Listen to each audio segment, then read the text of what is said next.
오늘 읽은 본문 3절에서 사도 바울은 성령께서 평안에 매는 줄로 교회를 하나 되게 하셨다, 이렇게 말씀하고 있습니다.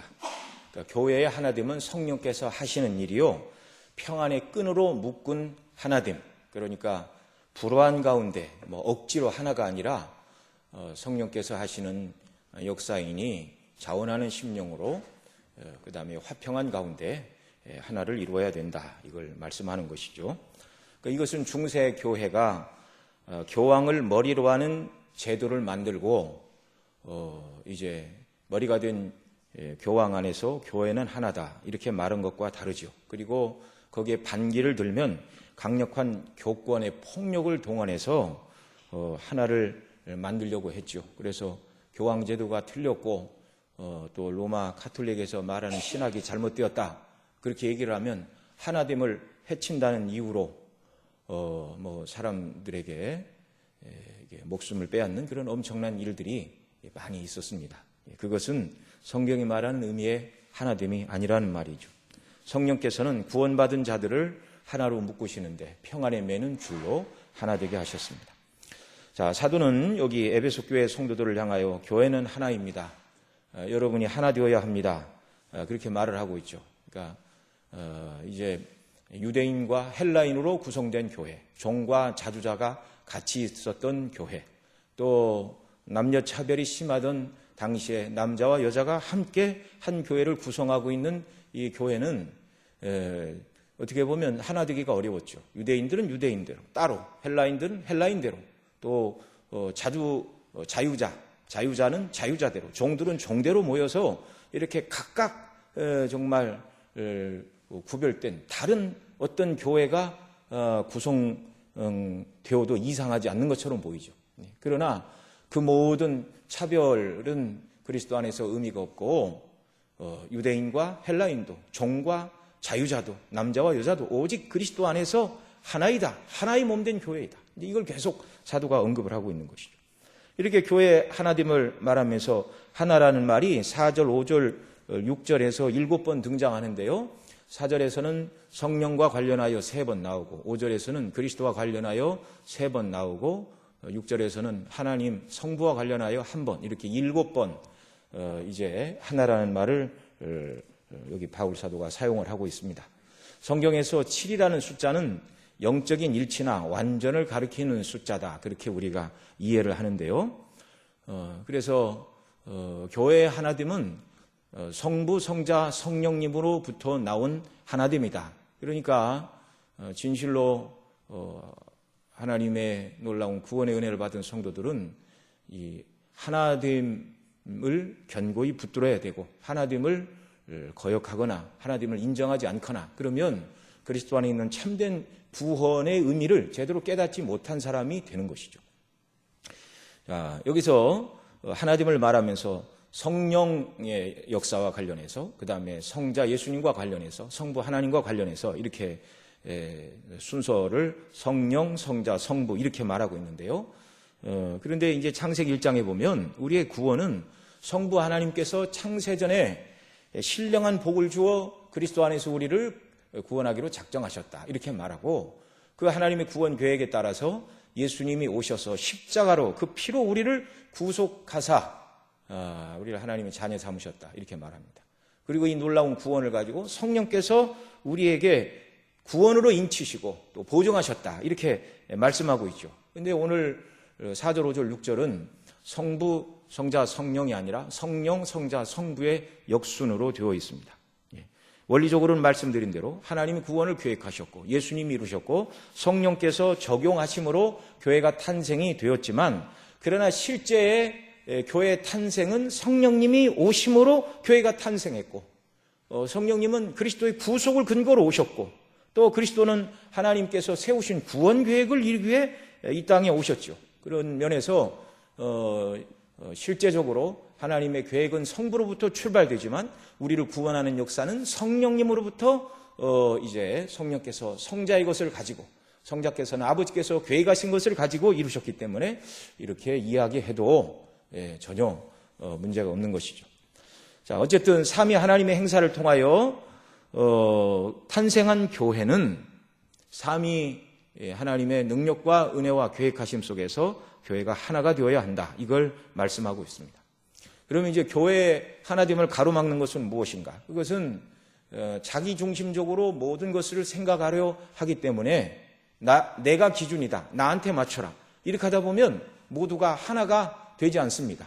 그냥 어떤 사람이 정말 중심이 될 만한 사람이 나서서 내가 중심이니 나한테 맞추세요. 그렇게 하면 좋겠지만 그런 사람이 어디 있습니까? 오직 중심이 되실 만한 분은 그럴 사람이 있다면 참 사람이요 참 하나님으로 이 땅에 오신 예수 그리스도 한 분밖에 없습니다.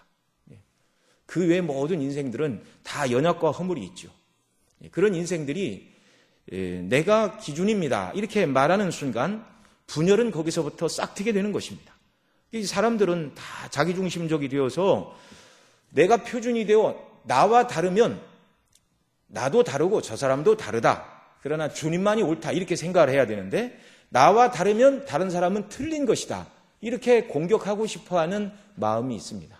이게 이제 죄악된 타락한 본성의 원리이죠. 이 죄의 원리가 어떻게 보면 교회의 하나됨을 방해하는 가장 큰 이유입니다. 교회 역사를 봐도 구원의 핵심 진리와 크게 상관이 없음에도 불구하고 교회가 분열하고 하나 되지 못하는 그런 일이 있었죠. 예를 들면 동방교회와 서방교회의 분열이 바로 그것입니다.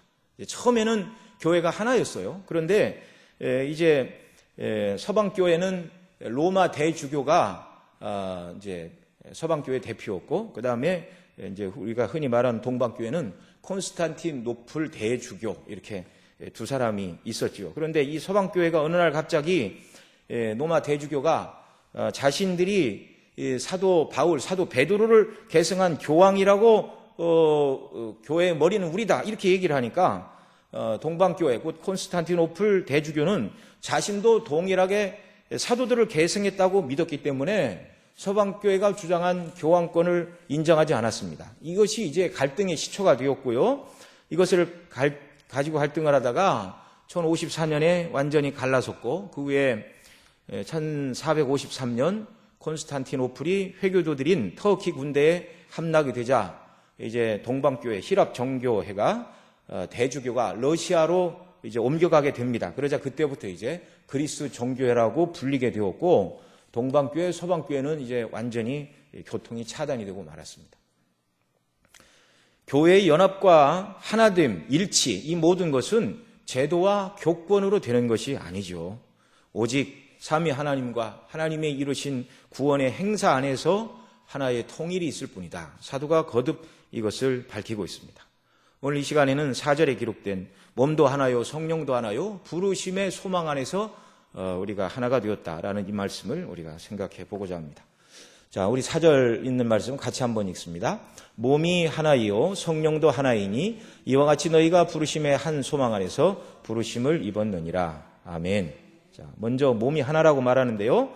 사도 바울이 교회를 몸으로 표현하는 것은 여기서만 나오는 유일한 표현이 아닙니다. 이 몸이라는 표현을 고린도전서 12장에 가면 사도가 아주 길게 잘 설명해 주고 있는데요.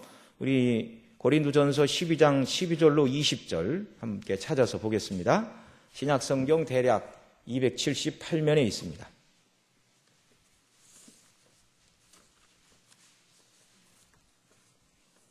자, 고린도전서 12장 12절로 20절 먼저 봅니다. 제가 먼저 읽습니다. 몸이 하나인데 많은 지체가 있고 몸의 지체가 많으나 한 몸인과 같이 그리스도도 그러하니라.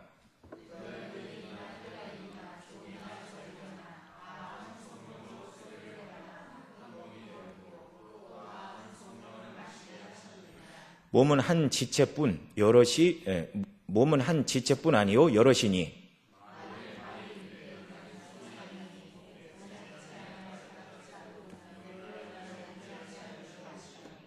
또 귀가 이르되 나는 눈이 아니니 몸에 붙지 아니하였다 할지라도 이로 인하여 몸에 붙지 아니한 것이 아니니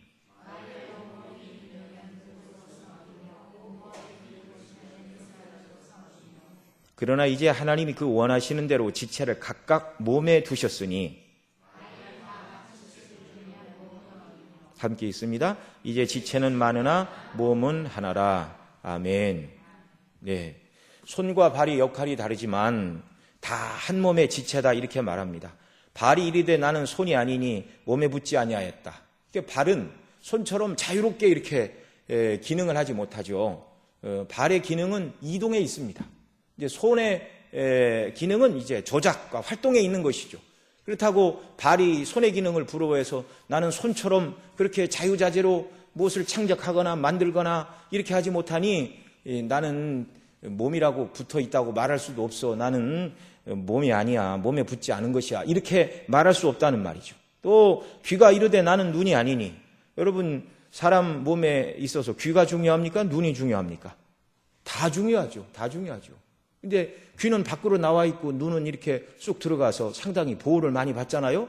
그 귀 입장에서는 아이고 찬바람 불면 귀시롭고, 근데 눈은 이렇게 막 보호가 되어 있고, 만약에 이게 설명이 적절하진 않겠지만 귀가 나는 상당히 몸에 변방이 붙어서 천시를 당하니 나는 몸도 아니다 이렇게 말해서는 말이 안 된다 그 말이죠.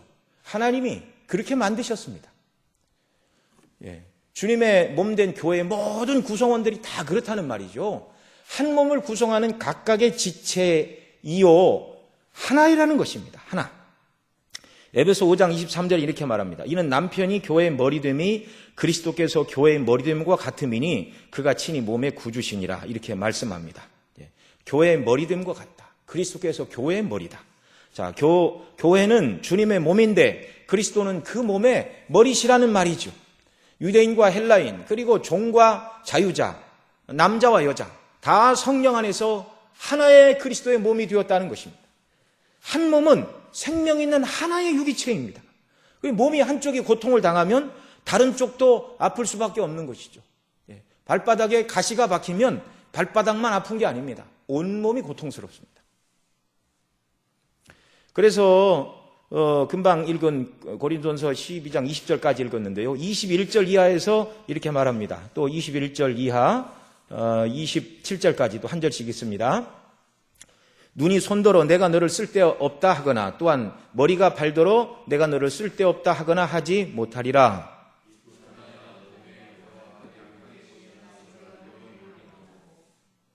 네, 그렇죠. 21절에 말하는 것처럼 머리가 발더러 너는 쓸데없다 하거나 하지 못하리라 이렇게 말하는데 발이 없으면 머리가 원하는 곳으로 갈 수가 없습니다. 머리와 발도 역시 한 몸의 지체이죠.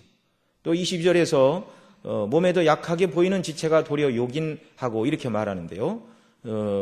여러분 발 뒤꿈치 굳은 살은 있어도 그만 없어도 그만처럼 보입니다. 각질이 많이 이렇게 생기는 사람들은 이제 깎아내고 관리를 또 한다 그러는데요.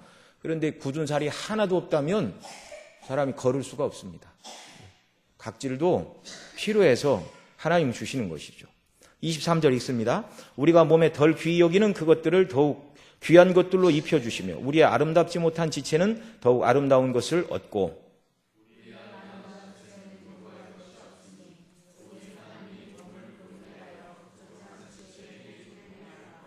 몸 가운데서 분쟁이 없고 오직 여러 지체가 서로 같이 하여 돌아보게 하셨으니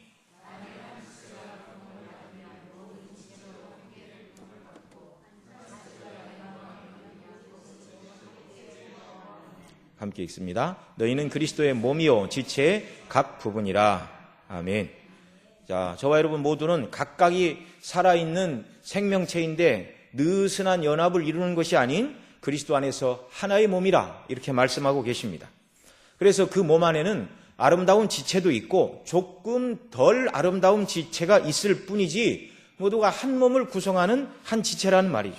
그래서 아름다운 지체가 아름답지 못한 부분을 부정하면 아름다운 지체도 함께 부끄러움을 당하는 것입니다. 그렇죠? 몸에 아름답지 못한 부분이 있다고 예를 들어서 몸에서 떼어낸다고 그러면 그 사람은 온전한 사람이 아닌 것이죠. 에베소 교회는 유대인과 헬라인, 종과 자유자가 다 한 교회, 그리스도의 한 몸을 이루고 있었습니다. 사도가 그들 가운데 있었던 일들을 상세하게 우리에게 말해주지 않기 때문에 이 모든 것들을 다 알기는 어렵지만 정말 유대인과 헬라인은 자라는 배경이 다르죠. 유대인들은 선민의식을 가지고 이방인들을 정말 사나운 들깨들이다, 그렇게 표현을 했죠. 또 헬라인들은 당시 발달했던 그 서양 철학이 주전 6세기 전부터 이렇게 발달을 했는데요. 헬라 사람들은 철학에 심취한 사람들로 자신들이 굉장한 엘리트, 지식인들이라 이렇게 생각을 했고, 그들의 입장으로 유대인들을 볼 때 매우 편협한 사람이라는 그런 생각들을 가지고 있었습니다. 이런 다양한 출신 성분과 또 종과 자유자라는 이런 여러 정말 태어날 때부터 가지고 있는 차별, 이런 것들이 한 몸을 이루는데 얼마나 많은 정말 방해 요소가 되었겠는가. 그럼에도 불구하고 사도는 그런 모든 인간적인 요소임에도 있음에도 불구하고 교회는 하나가 되어야 된다. 왜냐하면 하나님이 계획하셨고 주님이 이루셨고 성령께서 정말 이루신 교회요, 하나님의 그 놀라운 영적인 원리를 붙들게 되면 당연히 하나가 될 수밖에 없는 것이다. 이걸 거듭거듭 말씀해 주고 있는 것이죠. 태생이 다른 유대인과 헬라인도 그리스도 안에서 한 몸, 신분이 다른 종과 자유자도 그리스도 안에서 한 몸, 예수님 믿는 모든 성도들은 다 한 몸입니다. 우리 교회만 하나가 아니라 예수님 믿은 모든 구원받은 성도들, 무형교회, 참된 교회에 가입되어 있는 모든 사람들이 예수님을 머리로 하는 한 몸입니다. 그래서 이 몸된 교회는요, 머리 되신 그리스도의 명령에 따라 일사불란하게 주님이 맡기신 자기 역할을 잘 감당하여 교회 전체가 이루어야 될 사명을 감당해 나가야 되는 것이죠. 이것이 몸으로서의 교회의 역할입니다.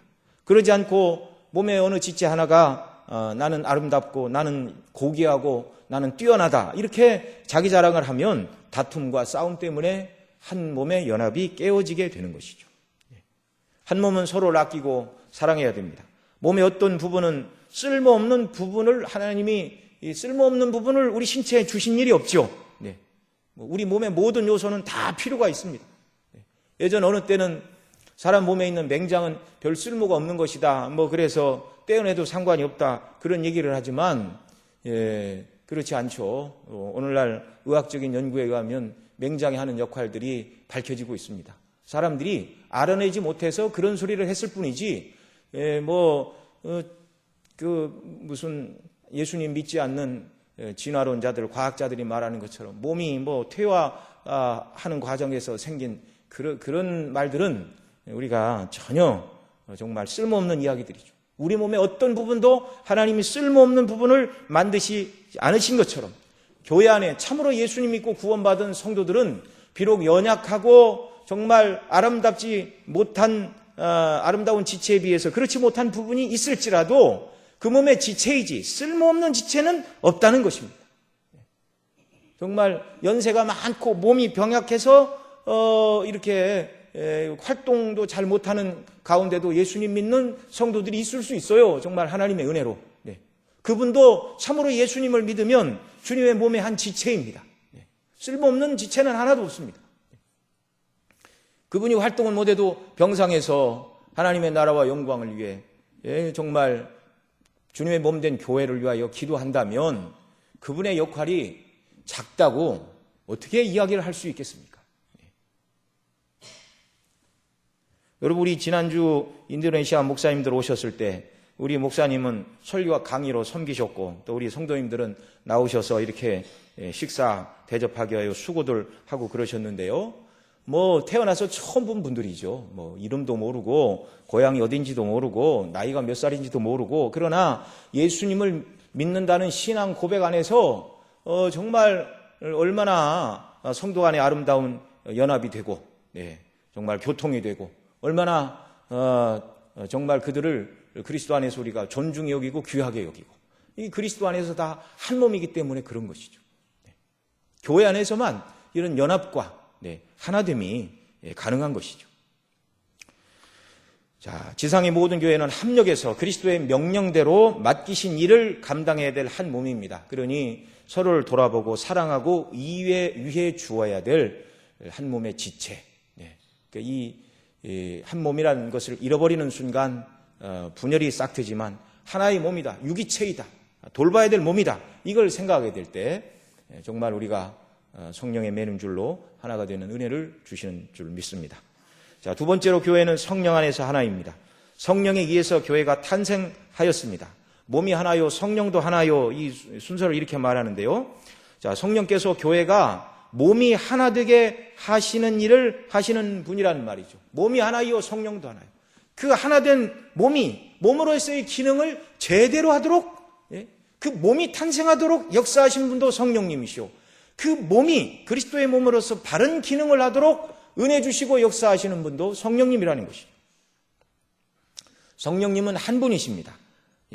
그러니 한 성령을 받은 저와 여러분은 한 영은 나눠줄 수 없는 것이죠. 그래서 교회가 성령을 의지할 때 성령님의 인격과 사역 안에서 우리 모두가 하나가 되는 것입니다. 우리 모두는 신앙 배경은 다르지만 모두 성령님의 역사로 거듭나 그리스도인 주님의 몸된 교회를 구성하는 지체가 되었습니다. 누구는 예수님 믿는 부모님 가정에서 태어나 어려서부터 복음을 접하고 그리스도인이 되었습니다. 성령께서 본인도 모르는 사이에 거듭나는 은혜를 주신 이런 경우가 많이 있죠. 또 어떤 사람은 그리스도인의 가정에서 자라났지만 믿음이 견고히 서지 못하여 학창시절 방황을 많이 하다가 친구의 권유로 성경 공부에 가서 참석을 하다가 복음을 깨닫는 경우도 있고, 또 방황을 하다가 시간이 지나서 우연히 집회에 참석을 해서 다시 성령께서 그 사람을 새롭게 하시는 일들도 있고, 이 거듭남의 문제는 사람이 할 수 없는 문제요, 성령님의 주관적이고 강권적인 역사로 되어지는 일입니다. 또 어떤 사람은 여행 중에 무료하여 우연히 호텔에 비치된 성경을 읽다가 부르심을 입고 그리스도인 된 사람들이 있습니다. 우리는 그 기도원 협회에서 신학과 시편 성경을 이렇게 호텔 이렇게 방마다 로비마다 비치하는 그런 일들을 하죠. 우리는 누가 호텔에 와서 성경을 읽나 그렇게 하지만 그 협회 사람들이 하는 말에 의하면 1년에 상당수의 사람들이 거기에 비치된 성경을 읽고 예수님을 믿게 되었노라고 그렇게 연락을 하는 사람들이 있다는 것입니다. 온갖 종류의 회심의 경로는 다르지만 다 한 성령의 역사로 거듭나 우리가 그리스도의 몸의 지체가 되었습니다. 이 공부를 많이 한 사람, 지혜가 많은 사람이 예수님 잘 믿는 것도 아니고, 그렇다고 아무것도 모르는 사람만 예수님을 믿는 것도 아니고 전혀 상관이 없습니다. 성령께서 그 사람의 영적인 눈을 밝히시고 지각을 밝히시고 지혜와 계시의 정신을 주시고 복음을 깨닫게 하실 때 참으로 죄인이 거듭나는 놀라운 생명의 변화가 일어나는 것이죠. 사람의 힘이 아닌 성령님의 역사로 거듭나는 은혜를 주셨습니다. 자, 성령께서 죄인을 불러 그리스도인 되게 하시는 이 방식이 뭡니까? 먼저 그 사람으로 하여금 자신이 하나님 앞에서 죄인임을 깨닫는 은혜를 주십니다. 그리고 자신이 하나님 앞에서 죄인임을 깨닫고 죄를 고백하고 나를 구원해 달라고 은혜를 간구하게 할 때 성령께서 그 사람의 마음 눈을 밝혀주시고 정말 죄인을 위한 유일한 대안을 하나님께서 예비하셨는데 그분이 예수 그리스도임을 깨달아 알게 하시고 믿게 하시고 믿는 그에게 새 생명을 주시는 이런 놀라운 은혜의 역사. 또 성령께서 거듭난 성도들이 주님의 교회를 주님을 잘 섬기도록 성도 모두에게 또 은사를 나누어 주시는 것도 성령님의 역사입니다. 고린도전서 12장 7절로 11절에 보면 이렇게 말합니다. 각 사람에게 성령의 나타남의 주심은 유익하게 하심이라. 어떤 얘기는 성령으로 말미암아 지혜의 말씀을, 어떤 얘기는 같은 성령을 따라 지식의 말씀을, 다른 얘기는 같은 성령으로 믿음을, 어떤 얘기는 한 성령으로 병 고치는 은사를, 어떤 얘기는 능력 해감을, 우리가 아까 읽었던 본문 앞부분입니다. 어떤 얘기는 예언함을, 어떤 얘기는 영들 분별함을, 다른 얘기는 각종 방언 말함을, 어떤 얘기는 방언들 통역함을 주시나니. 자, 우리 그 성경 펴놨으면 11절 말씀 같이 읽겠습니다. 시작. 이 모든 일은 같은 한 성령이 행하사 그 뜻대로 각 사람에게 나누어 주시느니라. 아멘. 자, 이것을 사도 바울이 가르치는 이유가 무엇이죠? 고린도 교회는 성령께서 많은 은사를 부어주셨습니다. 근데 그 모든 은사가 성령께서 교회를 섬기라고 선물로 주신 것인데 그걸 잃어버리고, 내가 참 똑똑하고 잘나서 내가 이런 은사를 받았지, 이 자기가 가진 은사를 자랑하다가 분쟁을 겪게 되었습니다. 그 은사를 받은 자들은 은사가 없는 자들을 구분하고 차별을 하였고, 그 은사가 없는 사람들은 주눅이 들었고, 그 은사가 있는 사람들은 마치 자기가 하나님 나라의 1등 시민이 된 것처럼 생각을 하고, 정말 이런 것을 가지고 그리스도의 몸을 구별하는 것은 잘못된 일이죠. 성령께서 주신 은사를 가지고 자기를 높이자 교회를 잘 섬기고 주님을 섬기라고 주신 이 은사가 엉뚱한 결과로 나타나게 되었습니다. 그래서 그 모든 은사는 성령께서 각 사람에게 성령의 뜻대로 나누어 주시는 것이다. 이걸 사도가 강조를 하고 있는 것이죠. 그리고 이거를 성령께서 교회를 섬기라고 주셨다. 이걸 알게 될 때 내가 받은 은사는 내가 능력으로 받은 것이 아니라 은혜로 주신 것이기 때문에 교만하지 않고 겸손하게 주신 은사를 잘 활용하여 주님을 섬기고 주님의 몸된 교회를 유익하게 해야 하는 것이죠. 그렇게 해야 하나됨을 잘 지킬 수가 있는 것입니다. 또한 성령께서는 말씀에 순종하고 예수 그리스도를 따를 때 아름다운 성령의 열매들을 맺게 하십니다. 그래서 갈라디아서 말하는 것처럼 우리 그 구역은 13구역인데 그 안에 성령의 아름다운 9가지 열매가 다 거기 들어가 있죠. 성령의 아름다운 열매. 그 열매를 맺게 하십니다. 그 열매의 특징은 예수님을 닮는 것이죠.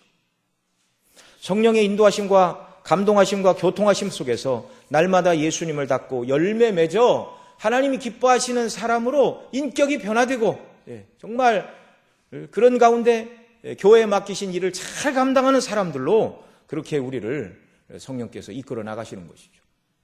성령 안에서 우리는 하나입니다.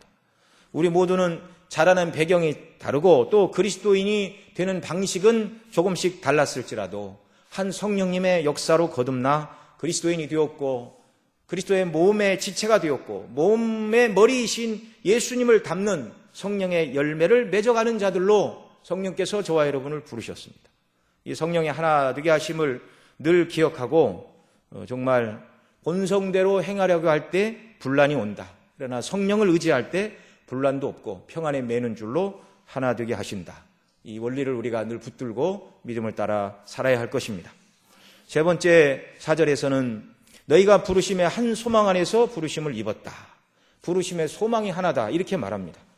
오늘 현대인들은 이 소망이라는 말을 사용할 때 바라기는 하지만 실제로 이루어지는 것을 기대하기 어려운 일들, 그러나 포기하지는 않고 혹시 가능성이 있을지 모르니까 한번 기대는 해보겠다. 이럴 때 이제 소망이라는 표현을 간혹 쓰는데요. 그러나 성경이 말하는 소망은 확실하고 견고한 것을 말할 때 소망이다 이렇게 말합니다. 하나님이 약속하셔서 반드시 이루어질 일, 지금 우리 손에 붙잡은 것은 아니지만 전능하신 하나님의 약속이 주어져 있고 때가 되면 반드시 이루실 일이기에 성경이 말하는 소망은 확실하고 견고한 것입니다. 그럴지도 모르는 것이 아닙니다. 반드시 이루어질 일이나 현재는 이루어지지 않아서 그것이 속히 이루어지기를 바라보고 기대하는 이 소망. 예를 들면 장례식에 가서 우리가 이 죽은 자들을 예수님 재림하실 때 다시 부활하게 될 소망을 우리가 갖습니다라고 말할 때 이 소망은 가능성입니까? 사실을 예언하는 일입니까? 사실에 대한 확신이죠. 사실에 대한 확신. 이 성경이 말하는 소망은 바로 이런 것들입니다. 성령께서 저와 여러분을 거듭나게 하시고 그리스도의 몸에 지체로 삼으시고 주님을 섬기고 일을 맡기신 이 최종 목적은 결국 그리스도 안에서 이루실 완전한 하나님 나라 때문에 우리를 구원하셨고 교회로 부르신 것이죠. 이 성경의 소망은 하나님 나라의 완성과 하나님 나라가 우리 가운데 이루어지는 임재에 대한 이 소망을 특별히 말씀하고 있습니다. 신약성경에는 번영 신학자들이 말하는 것처럼 부자가 되고 만사가 형통하고 질병을 치료하고 어떤 어려움도 겪지 않을 소망을 가지라는 말씀은 없습니다. 없습니다. 디모데전서 6장 17절에 이렇게 말합니다. 내가 이 세대의 부한자들을 명하여 마음을 높이지 말고 정함이 없는 재물에 소망을 두지 말고 도리어 사도는 정함이 없는 재물에 소망을 두지 말라 이렇게 말하고 있습니다. 오직 우리에게 모든 것을 후히 주사 누리게 하시는 하나님께 두며, 자, 우리의 소망은 누구라고요? 하나님이십니다. 성경은 재물에, 성공에, 출세에, 이 세상에 소망을 두지 말라고 하십니다. 오직 하나님께 두라고 하십니다. 또 성경은 우리로 하여금 예수님에게 소망을 두라고 하시는데요, 골로새 1장 27절에 이렇게 말합니다. 너희 안에 계신 그리스도가 곧 영광의 소망이니라. 디모데전서 1장 1절에서는 우리의 소망이신 예수 그리스도의 명령을 따라, 하나님 아버지가 우리의 소망이고 예수 그리스도가 우리의 소망입니다. 디도서 1장 2절에서 이렇게 말합니다. 영생의 소망을 인함이라. 또 디도서 3장 7절에서는 우리로 저의 은혜를 힘입어 의롭다 하심을 얻어 영생의 소망을 따라 후사가 되게 하려 하심이라. 이 신약이 말하는 소망은 하나님 우리의 소망이요, 예수 그리스도가 우리의 소망이요, 하나님께서 그리스도 안에서 이루실 영생, 영원한 하나님 나라가 우리의 소망이라고 가르치고 있습니다. 하나됨은 과거를 바라볼 때 하나됨은 불가능하고요, 하나님 나라와 영생의 소망을 바라보고 나갈 때 하나입니다. 그래서 여기 사도가 부르심의 한 소망 안에서 이렇게 말하고 있습니다. 물론 하나님 나라가 이루어지는 그때 신약 계시록은 천년 왕국을 말하는데요, 물론 장차 임할 천년 왕국에 대한 견해가 개혁주의 안에서도 무천년설, 전찰년설, 후천년설 이렇게 나뉘어집니다. 네. 우리 일반적으로는 무천년설을 믿죠. 그래서 신약 성경이 말하는 천년은 교회 시대를 말하는 것이다. 이것이 이제 무천년설의 입장입니다. 그런데 전철연설은 조금 견해가 다르죠. 그러나 우리가 전철연설도 이단이라고 말하지는 않습니다. 그냥 개혁주의 견해 가운데 하나인데, 이 시대에는 이제 무천년을 많이 이렇게 주장을 하죠. 그런 세부적인 사항까지 다 일치하는 것은 아니지만, 그러나 성도들 모두가 동의할 수 있는 그리스도의 재림, 그리고 성도의 부활, 그리고 최후 심판과 영원한 영광의 나라로 부르심에 대한 이 소망, 이 한 소망 안에서 저와 여러분 모두가, 신약의 모든 교회가 이 소망을 바라보고 하나가 되는 것이죠. 목표를 향해서. 앞서 성령께서 성도를 거듭나게 하시고 그리스도의 몸으로 삼으실 때 각기 다른 은혜를 따라서 각기 다른 방식으로 구원을 베푸셨다고 말씀을 드렸는데요, 예수님 믿을 때 나는 어떤 방식으로 은혜를 받고 구원함을 받았다. 정말 내가 받은 이 방식으로 은혜를 받아야만 참 신앙이다. 이렇게 말하는 것은 성령님의 역사를 자기에게 주신 경험에 비추어 재현하는 일이죠. 이것은 잘못된 일입니다. 교회 안에는 회심이 특별한 사람과 믿음의 가정에서 수년한 과정을 통하여 앞서 말씀드린 대로 자기도 모르는 사이에 어느 날 정말 성경을 읽어보니 하나님이 살아계시고 예수님이 나의 구주이시오, 하나님 앞에 나의 죄인이요, 나의 구원자는 예수님밖에 없고 나를 구원하시기 위하여 예수님이 나를 위해 피 흘려 죽으셨고 이것을 성령께서 믿게 하시고 이 약속이 세상이 그 어떤 것보다 가장 귀하고 달콤한 것을 깨달아 알게 하시는 은혜를 누리는 사람, 이 사람은 언제 거듭났는지 모르지만 명백히 거듭난 하나님의 사람이요 성령께서 역사하신 심령입니다. 그런데 어떤 사람들은 구원의 때와 시계를 알아야 된다 이렇게 말하는 사람들이 있습니다. 이렇게 과거에 주신 은혜를 가지고 사람을 구별하면 하나가 될 수 없습니다. 로이 존즈 목사님은 이 부분을 강론하면서 그런 예를 들었습니다. 어떤 집회에 갔더니 자기가 얼마나 추악한 죄인이었는가를 말하는 사람이 있더라 합니다. 그 얘기를 끝나자 어떤 사람이 나와서 그건 죄도 아닙니다 그러면서 자기는 더 큰 죄를 지었는데 예수님이 구원해 주셨다. 근데 결국 듣다 보니까 예수님 믿기 전에 자기들의 죄만 자랑하더라는 거예요. 그래서 죄 안 짓고 예수님 믿은 사람은 잘못된 겁니까? 그런 지나간 과거를 가지고 그런 얘기를 하면 안 된다. 그렇게 얘기를 하고요. 또 구원하시는 방식도 마찬가지입니다. 그 로이 존즈 목사님이 존 맥네일 목사님이 행한 한 예화를 소개하고 있는데 복음서에 보면 예수님이 소경을 고치신 일이 기록이 되고 있습니다. 요한복음 9장에도 있고 마가복음 8장에도 기록되어 있는데 그 두 소경이 만났을 때를 가정해서 그분이 이제 이야기를 하셨어요. 요한복음 9장에는 예수님이 땅에 침을 뱉어 진흙을 이겨 그 사람 눈에 바르시고 실로암 연못에 가서 씻으라 말씀하시고 그 사람이 가서 씻을 때 밝히 보는 역사가 있었습니다. 마가복음 8장에는 그런 일이 없이 주님이 보게 하여 주셨습니다. 무엇이 보이느냐? 나무들이, 사람이 보이는데 나무들이 걸어가는 것처럼 보입니다. 다시 주님이 고쳐주시다 밝히 보는 이런 역사가 있었죠.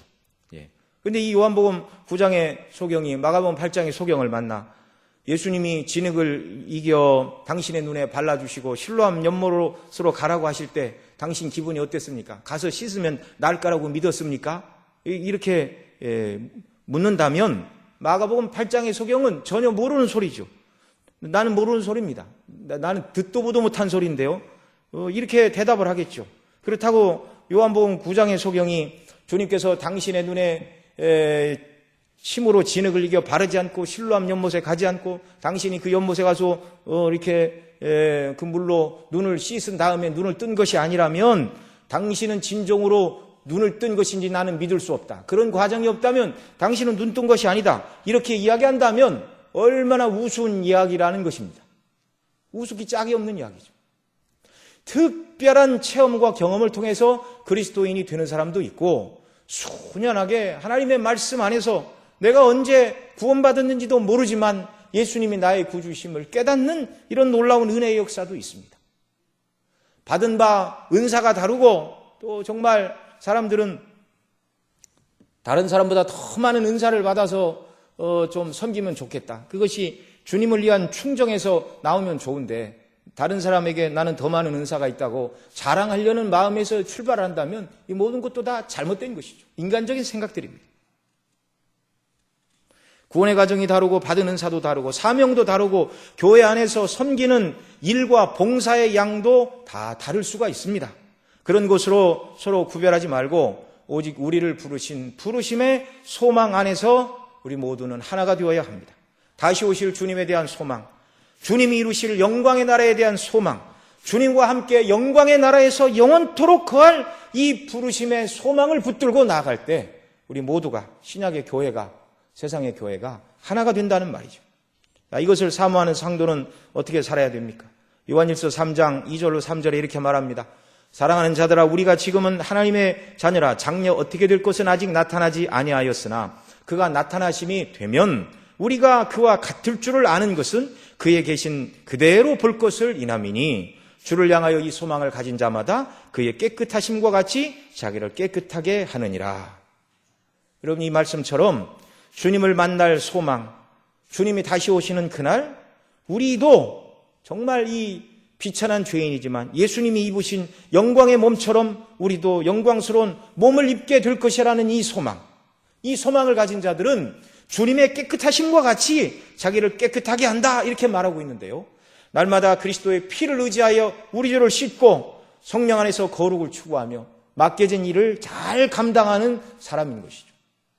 이런 은혜를 성령께서 우리 모두에게 충만히 부어주셔서 정말 하나님을 기쁘시게 하고 한 소망 안에서 정말 주님을 섬기고 성도를 사랑으로 잘 섬기고 돌보는 이런 역사들이 우리 안에 넘쳐나기를 바랍니다. 기도하시겠습니다. 하나님 아버지 감사합니다. 평안에 매는 줄로 성령에 하나 되게 하신 것을 힘써 지키라 하셨는데 정말 몸이 하나요 성령이 하나요 부르심의 소망이 하나인데 이 하나로 부르신 이 놀라운 역사가 우리 가운데 일어나도록 그래서 함께 신앙생활하는 성도가 전혀 모르는 남이 아니요 내 몸의 지체라는 것 온전히 깨달아 알게 해 한 몸의 지체임을 깨달아 알게 해 주시기를 원하옵고 정말 성령의 감동하심 속에서 우리를 부르신 부르심의 소망으로 날마다 하나 되어 주를 기쁘시게 하는 저희들 모두가 되도록 인도하여 주옵소서. 이 모든 말씀 예수님의 이름으로 기도드리옵나이다.